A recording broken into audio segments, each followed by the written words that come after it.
জেবের চোখগুলো একটি হাসপাতালে, তার পুরো বডি মোটা ব্যান্ডেজ দিয়ে ঢেকে রাখা। ডক্টররা ভীষণ ভয় পাচ্ছিল জেফকে সত্যিটা বলতে, কারণ জেফের পুরো শরীর আগুনে পুড়ে গেছিল, তার ফেস একদম সাদা হয়ে গেছে। এখন তাকে দেখতে আর নর্মাল হিউম্যান মনে হচ্ছিল না, বরং একটা মনস্টারের মতো লাগছিল। ডক্টররা ভাবছিল নিজের মুখের এই অবস্থা দেখে জেব হয়তো আর বাঁচতে চাইবে না। কিন্তু ভয়ঙ্কর ব্যাপার তখনই ঘটে যখন জেব প্রথমবার নিজের চেহারা দেখে। কাদার বদলে তার মুখে একটা ক্রিপি টাইপের হাসি।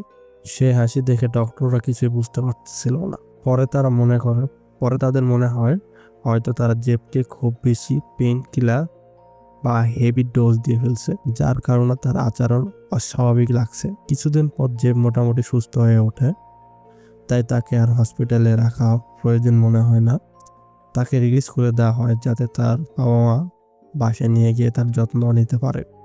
যেদিন জেব হসপিটাল থেকে বাসায় ফিরে, সে রাতে সবকিছু বদলে যায়। গভীর রাতে জেব একটা চাকু নেয়, নিজের মুখে একটি গভীরভাবে কার্ভ করে কাটে, যেন তাকে আর হাসতে কোনো এক্সট্রা ইফোর্ট না দিতে হয়। এরপর সে নিজের চোখের সব বড়গুলো সম্পূর্ণভাবে পুড়িয়ে ফেলে আগুন দিয়ে। ছেলে